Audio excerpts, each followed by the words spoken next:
Hello everyone, welcome back to my channel GMB Show. I hope everyone is having a wonderful day. The Chase star Paul Sinha has admitted he knows where he went wrong after he suffered a rare crushing 100K defeat on the hit game show recently. The Sinnerman, as he is affectionately known by viewers, has detailed what it is he's been doing to cope with the loss after he was beaten by tutor Karen and magician Ian, with the pair taking home an impressive 100K for their efforts. It's not often a chaser is beaten, so when they are, they want to do everything they can to prevent it happening again. So it may come as no surprise that Paul has admitted that he has already rewounded again and again after the fateful episode aired last week. Now he thinks he already knows where it all went wrong for him on the show. Talking to metro.co.uk at the National Television Awards, he said, "You don't get better as a chaser if you don't watch what you did wrong." He then confessed to believing that had he not interrupted one question, he would have won. He added, "It was just that one mistake. If I hadn't done that, I'd have won the game." But he said he hasn't stressed himself out over it too much, as he lost to worthy competitors. He explained, "If a team plays well and they beat you, I'm relatively okay. But if a team don't do too well and they win because I was bad, then I'm very annoyed. We're also aware that if we never lose, the audience will hate it." Paul also said that he has learned to analyze show host Bradley Walsh for giveaway signs on the questions, admitting that you start to work out Bradley's tone of voice, and that sometimes he makes a little face when the question's about to be brutal, but that he doesn't know he's doing it. Paul's co-star Dara Ennis, meanwhile, admitted that he will also spend hours watching old episodes back as a training method for each new series, and that he doesn't just watch his own, but has watched every single final chase there has ever been on The Chase.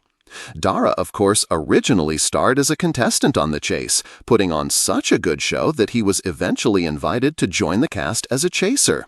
He won an impressive £9,000 in his cash builder round against the Sinnerman, answering enough questions correctly to make his way back to the team.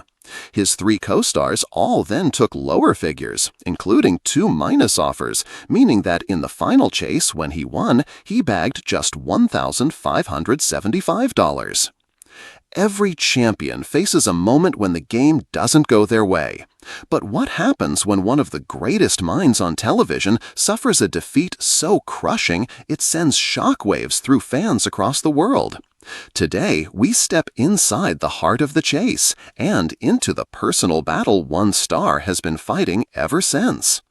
It began on an ordinary filming day. Cameras rolled, questions fired, and the studio lights felt hotter than ever. This chase legend, a figure known for lightning-fast answers and razor-sharp wit, faced a team of underdogs.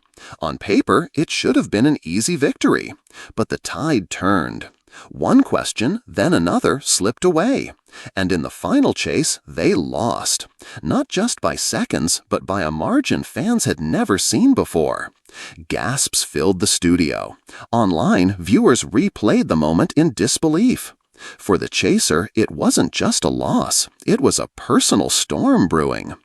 In the days that followed, silence replaced the usual cheerful interviews. Friends say they saw a change, a rare quietness in someone normally full of confidence. Defeat, after all, can feel heavier when you're the one everyone expects to win.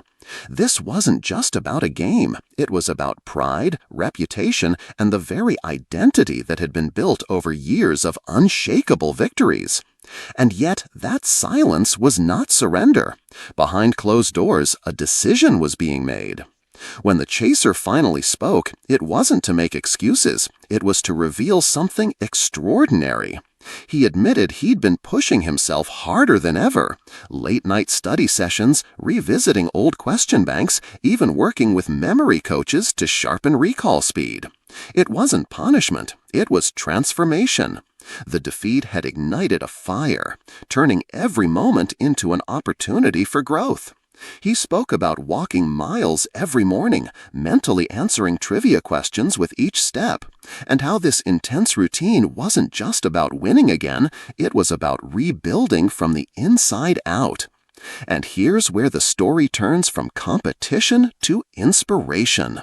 Because in his own words, sometimes the hardest blows teach you the most about yourself.